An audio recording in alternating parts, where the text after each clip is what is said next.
Again, welcome to today's webinar, Fast Data Scale with Amazon ElastiCache for Redis. Our presenter today is Darren Briskman.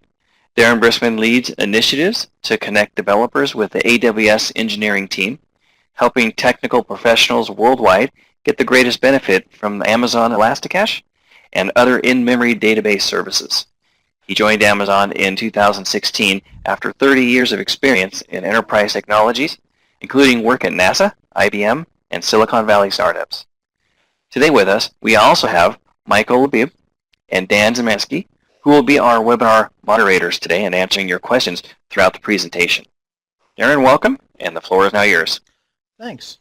And hello, everyone, and welcome to our Amazon Web Services Fast Data webinar. Fast data is an emerging term talking about not just big data, where big data continues to be very important. It's about how we generate the insights, but about then taking those insights and acting on them fast. So today we're going to take a little time to talk about some examples of fast data, where I have my sources and targets for this, and then some of the AWS services that are key to using fast data. We'll focus on the Amazon ElastiCache, specifically ElastiCache for Redis, but we'll also spend some time talking about Amazon Elasticsearch Service, Amazon Kinesis, and some other services that are part of the fast data puzzle. So of course the first question is, what is fast data? And it really boils down to things that are generated fast, so I have data coming in at tremendous rates, but also actionable fast, that I can use that data in a very quick way. Another term I'm hearing used a lot on the execution side is contextual computing. The idea that the devices with which we surround our lives, the computers that are in our smartphones and in the future more in wearable items or in voice-controlled items around us, are able to both understand and anticipate needs and help act on them quickly. This is certainly not extensive, just a few to get you thinking. One is financial trading. So if you think about the financial trading world every day, we have a few pieces of data that are pretty regularly pushed out and are accessed, such as the current prices of equities, bonds, or derivatives. But then when we also look at the full range of data that's available about all of the bids, about all of the asks, about all of the trades that have been made, it turns into a huge amount of information that's moving very quickly. Another good source are sensors. So what's a sensor? Well, in the Internet of Things, when you think about it, it's really only two sorts of things. There's sensors and actuators, those that sense things and those that do things. There's a wide range of things that could be sensed. The majority of them fall into one of these six categories, that they're measuring a location, a temperature, a velocity or acceleration, some sort of radiation, so that that could be sunlight, that could be nuclear radiation, alpha particle breakdown, whatever, or electric flow. But sensors are increasingly common. According to Gartner, there's currently somewhere between 50 and 200 billion sensors attached to the internet, and we're quickly headed towards the trillion sensor world in a few years, where almost every device is expected to report back information. Many automotive manufacturers today have over 800 different pieces of sensor information that are coming back from the cars at all times, meaning a car is a transportation device, but it's also kind of a rolling data source. One last example here I find interesting is the average dairy cow in North America or Western Europe has 6 to 8 sensors attached to it to monitor its location, its health, its temperature, how much it's eating, and so forth. So everything becomes a sensor. Clickstream is another one that for a while people have been dealing with. Wow, I've got all of this data. How do I turn it into information? So you click, someone tracks. So some people are tracking clicks. It's possible on interfaces with both mobile and web to track every movement of an interface device, every time you slide the mouse, not just every time you click the mouse. So some organizations are tracking these exabytes of potential data coming off of these clickstreams. And one other that's my favorite is log aggregation. So I apologize for the visual pun. Obviously the logs we're aggregating are not actual trees, but are the logs that are generated by servers, storage, application, network devices, security devices, on and on again. Huge amounts of logs are generated. Nearly every system crash, security breach, or other problem could have been detected and prevented in advance if somebody had been reading the logs. Why isn't somebody reading the logs? Because the logs are too big for humans to read. Terabytes and terabytes generated every day. So if we're going to take that information, or take that data, and turn it into actionable information, that's a case of fast data, especially with things like security breaches or imminent application failure. If I can get that information, somebody can do something about it quickly enough, we can prevent a problem from ever happening. All right, so how do we capture the data? Well, here's a few thoughts on doing this and looking at a few of the Amazon services that I might use. So I might have an Internet of Things device, which could feed, although it doesn't have to, into the AWS IoT service. We're not going to go into depth today on the IoT service, but it provides a number of registry and shadow device tools to make it easy to manage vast numbers of devices. But once that information goes into IoT, we're going to use Lambda to deliver that hot data into Amazon ElastiCache for Redis. I'll talk more about that quite a bit in a few minutes. And then I might also be delivering that information, again with a Lambda stream, into Amazon Elasticsearch so that I have a way to easily analyze and visualize this information. Similarly, I might have my data sources with Amazon Kinesis streams.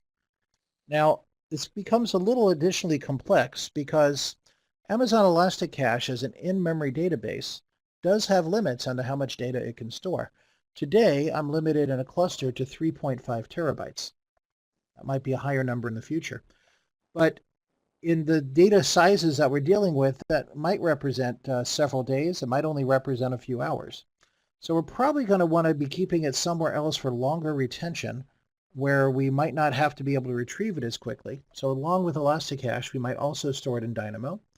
And we might also, for deep, long-term big data analytics, use Kinesis, Firehose, or other tools to put that into Amazon S3. And when it becomes old enough, but I still want to keep it, perhaps Amazon Glacier, so that I actually have a data lake. So notice fast data does not replace big data. It's in addition to. We still have the need to be able to collect huge quantities of data so that we can do the deep analytics to generate the algorithms and the insights that will drive fast data. But then we also need to be able to access this information in microseconds so that we can get value out of the information that we've captured. So let's take a little bit of time. Whoops. I apologize. I have hit the wrong document. Wrong button.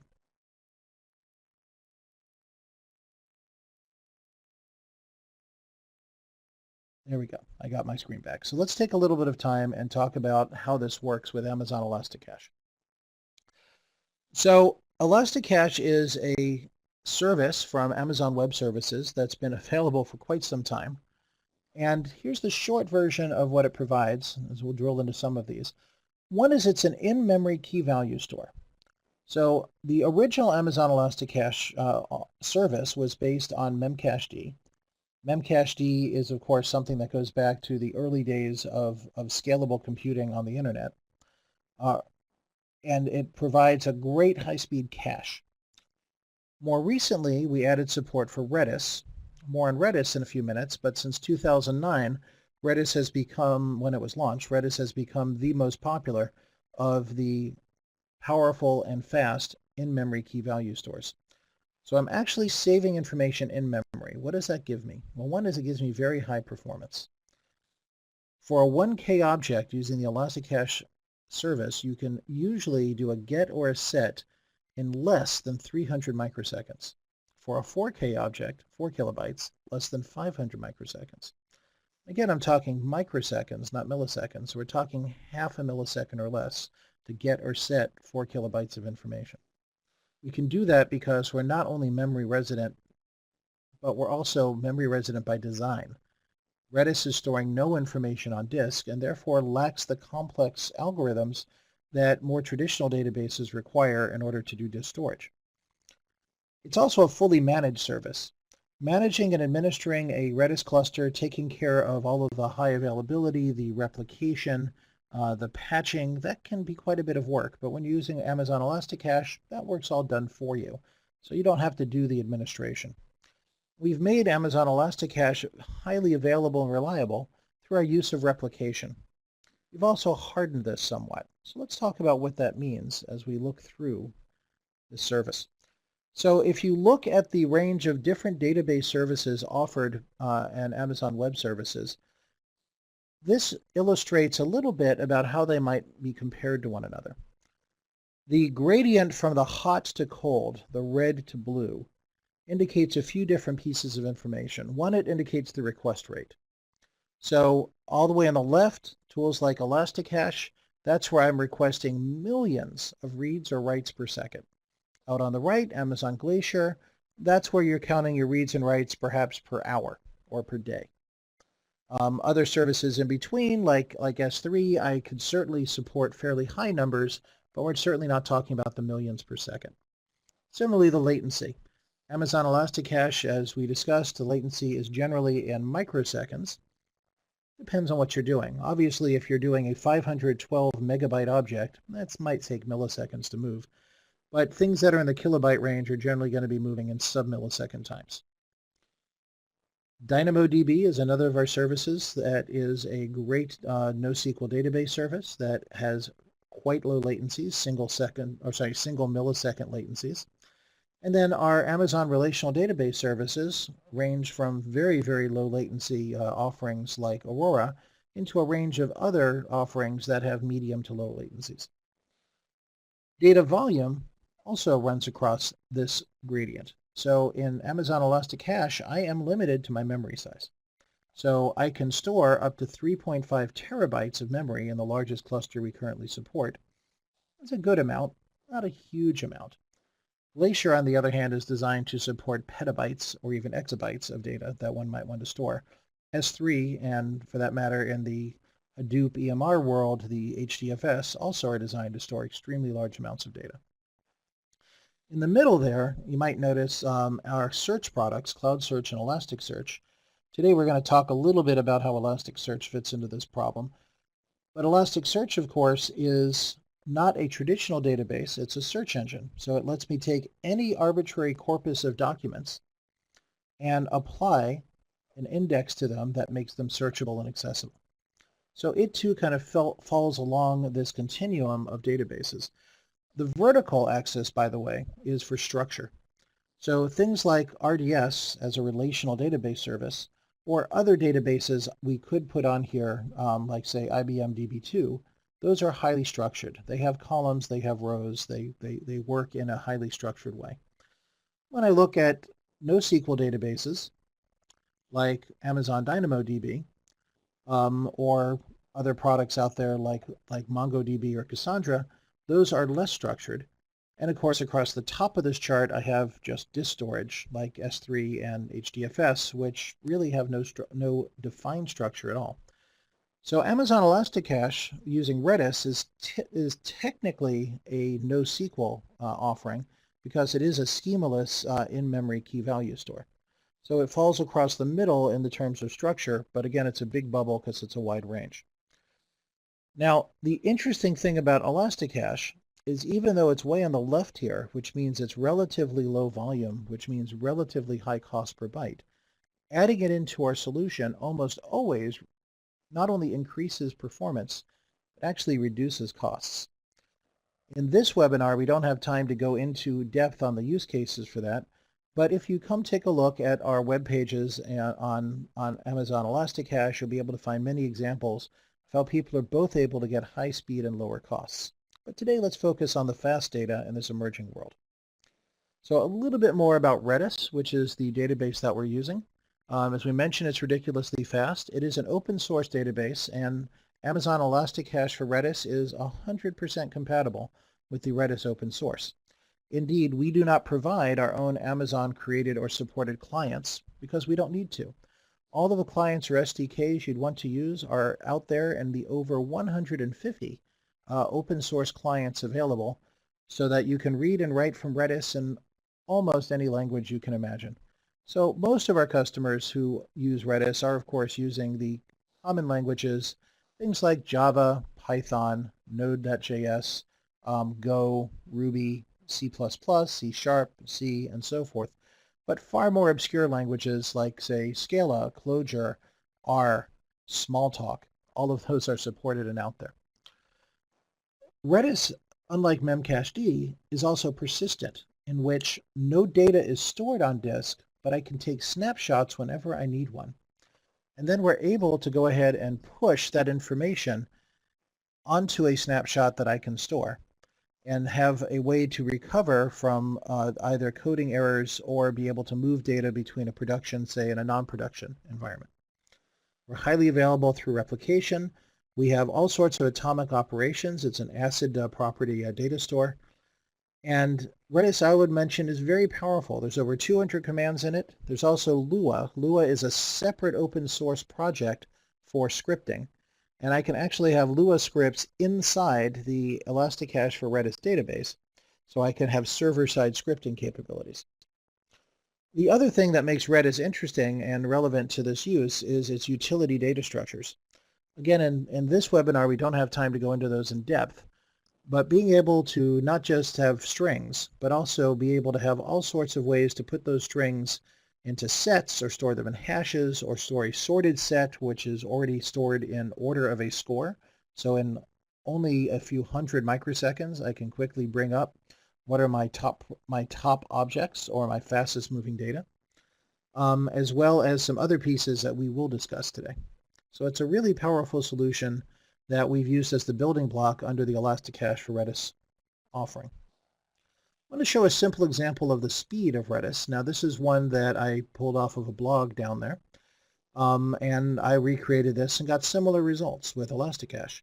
That this is just taking, in this case, a C3.8 extra large environment, running the memtier benchmark, a standard benchmark with 50/50 read-write with 3 million objects that each have 100 bytes. Throw that all together, and we're actually able, in this blog, they were able to generate over 1.2 million transactions per second. And that's in a single Amazon EC2 instance. Now, recent testing with our ElastiCache for Redis clusters have shown that we're able to generate more than 4.5 million writes per second when we optimize for writing, or when we optimize for reading, more than 20 million reads per second. That's a lot. But just like a terabyte once seemed like a lot of data, and now it's something you might have on your home PC, similarly, 1 million transactions per second is, from today, seems like a high transaction rate, but in the near future is going to seem like something that's kind of limiting. So it's not just the microseconds, it's the ability to have very high transaction rates, which is what makes the ElastiCache for Redis product something that really underlies our fast data story. It is, of course, a fully managed service. So I could choose to do this using Redis or Memcached or other products running on EC2, in which case I'm in the environment on the left, where the gold blocks show that EC2 is taking care of power, of air conditioning, of racking, server maintenance, and OS installation, but you are responsible for these other pieces like the operating system, the database installations, and backups, and availability, and scaling, and so on. When you use Amazon ElastiCache for Redis, you're like the sec on the right. All you really need to worry about is optimizing your application, because all that other complexity is taken care of for you by the ElastiCache service. So a few attributes we want to point out about ElastiCache for Redis and why it becomes such a good platform for the work that we're doing with fast data. So one, we've already mentioned the extreme performance, and able to show 4.5 million writes per second or 20 million reads per second. It's also fully open source compatible. This uses standard Redis clients. This will work with any of the clients that will work with Redis. As we mentioned, it's a fully managed environment, so node replacements, software packaging and patching, upgrades and backups are all there. And of course, it's also part of that AWS ecosystem. So that means we're monitoring cache performance metrics, and we have all that great information from CloudWatch and CloudTrail so that we're able to actually monitor and understand what's happening in our environment. It's also a secure and hardened environment. So if you're used to using AWS, you understand the tools already for VPC, for IAM, for the security, for the fine-grained access, for the user-based access control, and the other things that we provide. And of course, the ElastiCache managed service is actually monitoring those nodes and applying security patches. So one of the other things that we'll be doing automatically for you. It is highly available and scalable. So the scalability, we support the clusters features of Redis. That means that I can shard a Redis database. Today we support up to 15 shards, and each shard has one primary instance and up to 5 replica instances, or as we call them in this world, nodes. That, by the way, explains why the read performance can be so much higher than the write performance, because I do all of my write activities only to the primaries. So in this case, up to 15 primaries. To get those numbers on the lower left there, to get to that 4.5 million or to the 20 million, we're doing that using a 15 shards of the largest node that we supply, which today is the cache.r3.8 extra large. So each of those can hold up to 237 gigabytes of data, giving us over 3.5 terabytes when we put it together. We also do availability across multiple availability zones with rapid automatic failover. We'll talk a bit about that later. And then it's very cost effective. So if you use our smallest environment, which is the T2, that costs less than 2 cents an hour. It's a very cost-effective way to be able to test or to use and to be able to effectively move data quickly. And of course, we have the AWS free tier so that you can get started with up to 750 hours a month for free for your first year, as usual in a free tier environment. There's also a little subtle piece that people don't often notice at first, but it can really lower the costs of using Amazon ElastiCache. When you are using any sort of Redis, whether you choose to download open source Redis from GitHub and run it on EC2, or use Redis from one of the other organizations that offer variants of Redis, if you're going to do high availability, you're going to be doing replications. You probably need to do those replications across multiple availability zones to really create an available environment. With ElastiCache for Redis, there is zero charge for the data transfer across those availability zones. So if you deploy, depending on your region, in 2 or 3 or even 5 different availability zones and have quite a bit of data moving back and forth as the primary in each shard replicates to its replicas, in ElastiCache, you won't be charged anything for that. So that means that ElastiCache is actually often cheaper than using the EC2 with Redis or another high-speed software because of that replication. So I do want to mention that it's a completely open source interface, but that underneath we've done some changes. So we do the remote database function without using the forking that open source Redis uses. This means that we can take snapshots of much larger data sets than is possible using open source Redis. So that makes it much easier to keep data. We allow you to do up to 20 snapshots per 24-hour period, which means up to 20 times each day I can take a full copy of my data for later restoration or other purposes. We do some other things here like dynamic write throttling, which without getting into too much detail means that even when my memory is close to full, I'm able to avoid having write errors by the ElastiCache service automatically managing that write pool and keeping it smooth. And similarly, we do great failovers. I don't like failovers to happen, but when we do a deliberate failover for maintenance or something else, unlike open source or other distributions, there is no need to actually go and flush the replica. So in Amazon ElastiCache, when I do a failover, everything keeps running smoothly. I don't have the gap that I might have elsewhere. This makes our deliberate failovers seamless, and it makes our unplanned failovers happen very quickly. So let's talk a little more about that model. I do, however, want to mention some of the other features here that make it interesting for fast data. One is the geography command. So I earlier mentioned a sorted set that keeps information already in a score. This is heavily used in industries such as gaming to keep a leaderboard, be able to keep each player what their score is, who the leaders are, or where your rank is. Well, if I do a special score where the score is 2 scores, one for the latitude, one for the longitude, I'm able to do geographic information. And by using some of these Redis commands, I can add geographic information with geoadd. I can use geodist to quickly, again in microseconds, calculate the distance between any 2 points. in feet or meters or kilometers or miles. This is actually harder than it sounds because the Earth is not actually a sphere. The Earth is a little strangely shaped. But although the mathematics to do that are built into the ElastiCache for Redis, and as part of the Redis specification, so you don't really have to worry about it. Also, some great stuff to do positioning, to be able to figure out a radius or radius by member. So take a latitude-longitude point, draw a radius around it, and then be able to say, are these points inside or outside that radius? Really useful for a lot of the fast data use cases that we're going to look at where geographic information services are important, and you need to quickly figure out where something is. Is this sensor or this device inside or outside a zone?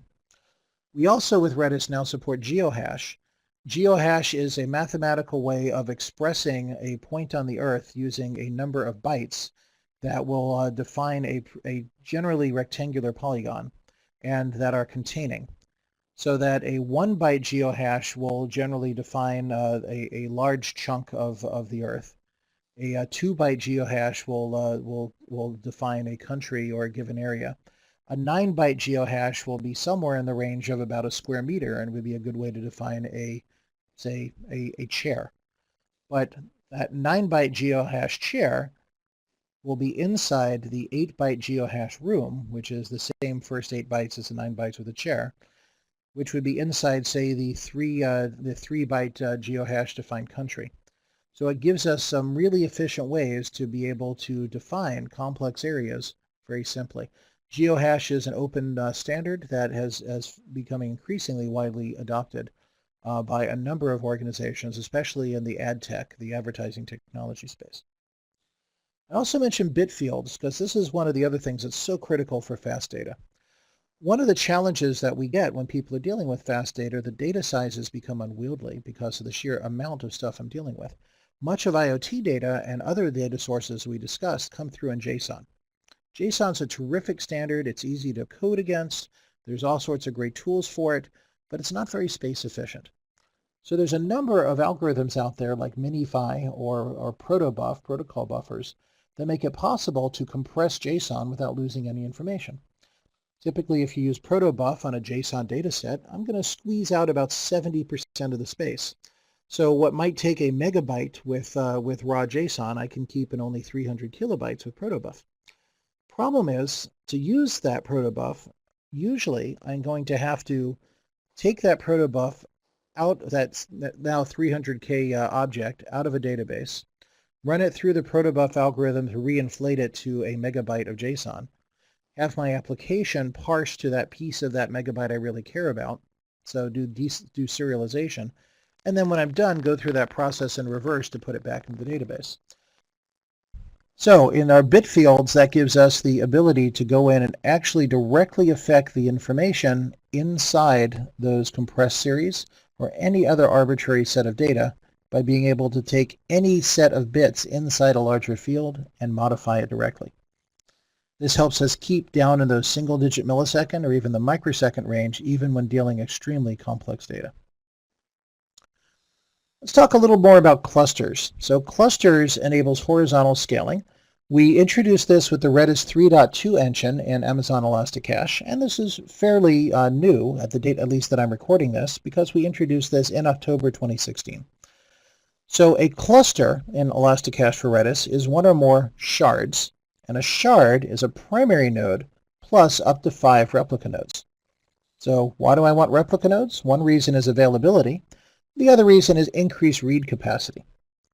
Now, one of the tricks in Redis is by default, Redis is eventually consistent. When I write something to the primary node, it will then end up on that replica usually within a millisecond if I'm in the same availability zone, or within a few milliseconds if I'm in a different availability zone. Since after all, Amazon availability zones are 1 to 2 milliseconds apart from each other so that they have the physical separation that they won't be destroyed by the same, say, tornado or flood, thus the name availability zone. However, in Redis, when I do a write, I can actually choose to force eventual consistency. It'll make the write a little bit slower, but it means that I know that every time I write, before that write is returned to the client, it's actually written successfully to the primary and as many replicas as I forced it to write to. So I can say I'm only going to count this as written if it's written to the primary in one replica, the primary in two replicas, or the primary in all 5 replicas. Your choice whenever you do a write. It's part of the client configuration. So I can have 15 shards per cluster. As I mentioned before, if I use 15 of our R3.8x large, that's 3.55 TB. For those not familiar with that term, a TB is a power of 10, so a TB is actually a trillion bytes. If you can turn that to terabytes, which are a power of 2, it works out to 3.47. But it gives me a fairly large amount of data that I can have all at this high-speed microsecond range in memory. We're also supporting cluster-level backup and restore. So I'm able to do all of my backups and restorations for the whole cluster at once rather than having to worry about the shards. The way this works on a lower level, just to give a bit of the technical depth, is every cluster has 16 kilobyte, right, 16384 hash slots. So in Redis, everything is a key with a value. So I'm going to have a string that is a key with a string, or I might have a hash that's a key, and then that hash, which is its own list of keys and values, or so on. But that first key will run through the CRC16 hash, and then modulo 16384.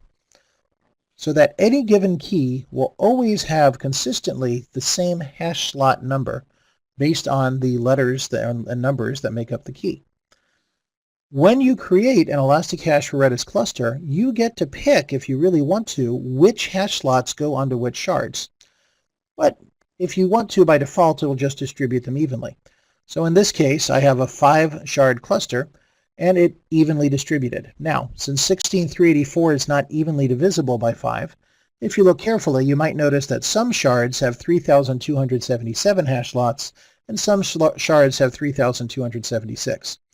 But either way, I end up with a roughly even distribution across my cluster. The client has to be a client that's aware of Redis clusters. Now, all of the major clients, so say Jedis for Java, or Redis, another common Java client, or say PyRedis for Python, all of these are cluster aware, but you have to have a version that was released roughly in 2016. So that's an easy thing to test, is just see if your client can read or write or even connect to a cluster node. If it can, you're fine. What happens when a client goes to read data or store data is it will talk to any shard in the cluster, any node actually in the cluster. And if it's talking to the wrong node, that one will send back a message in under 100 microseconds that says, no, you really want to go talk to this shard. So let's say the client only, when it first sets up, only knows about shard 1, and it tries to write something that needs to go into hash slot 10,001. Well, the primary node on shard 1 will say, I'm sorry, you need to go talk to shard number 4, which is the one that has that hash slot. And the client will go talk to shard number 4.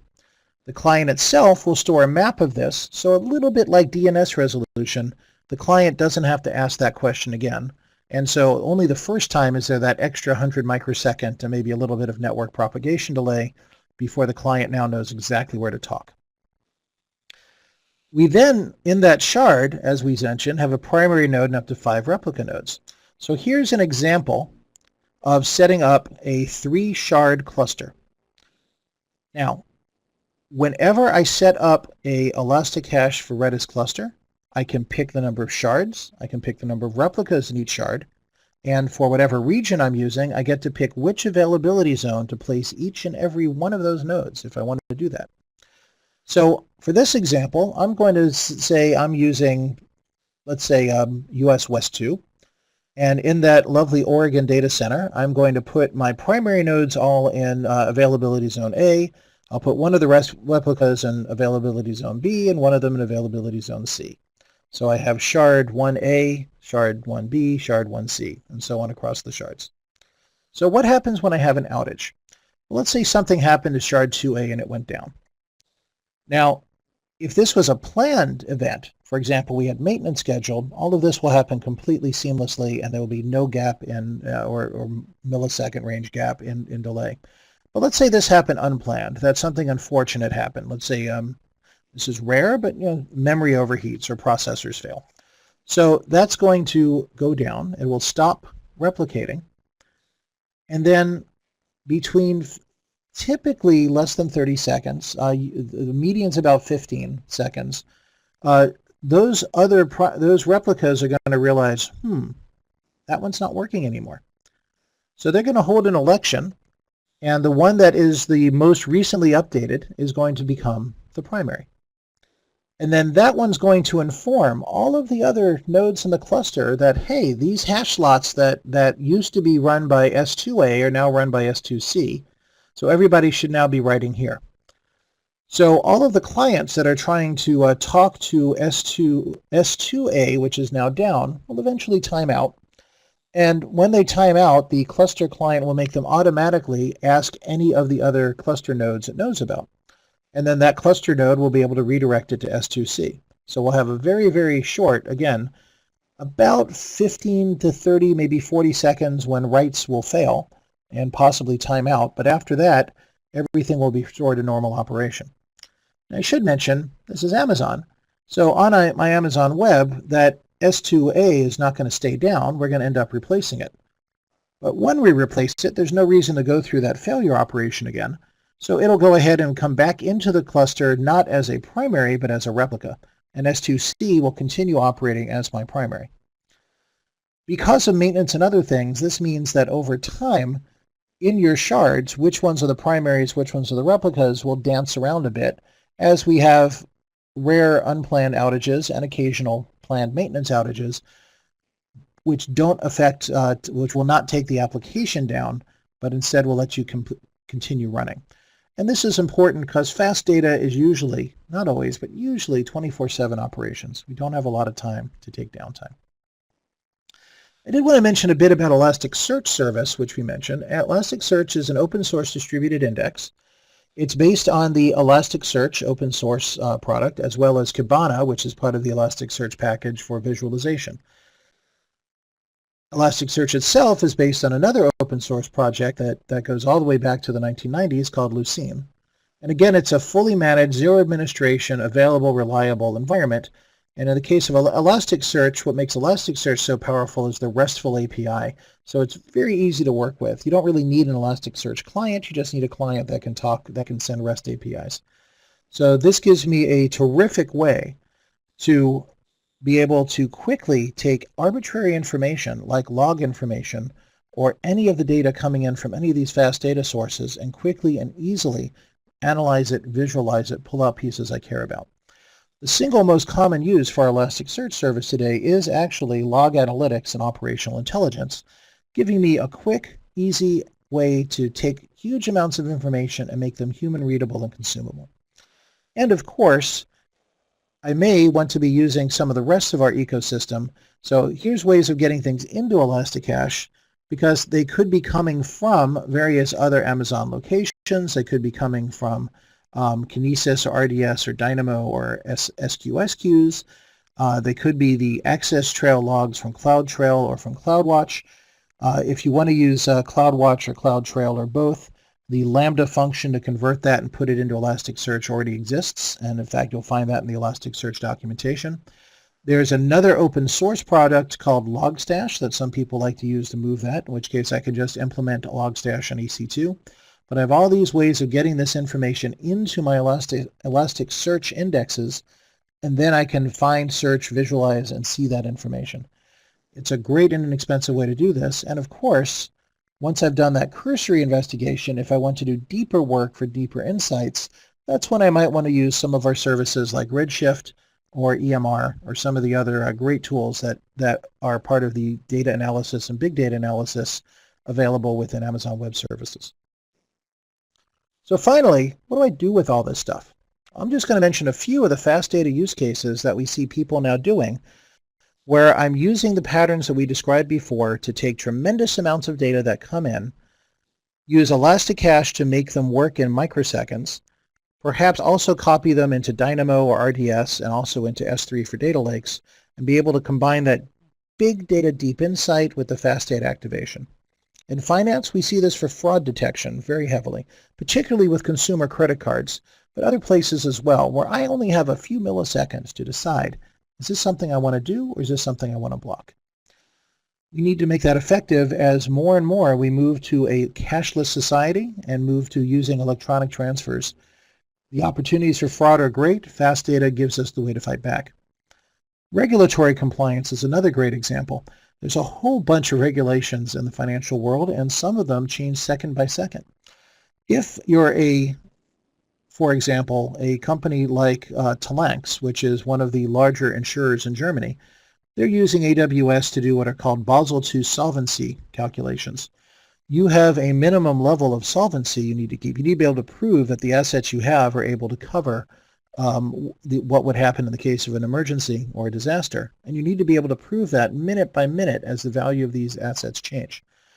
So being able to have automated systems that can take in the huge amount of data that could affect valuations, be able to show that you are constantly indeed within the regulations, is necessary for financial organizations to be allowed to stay in business by the regulators.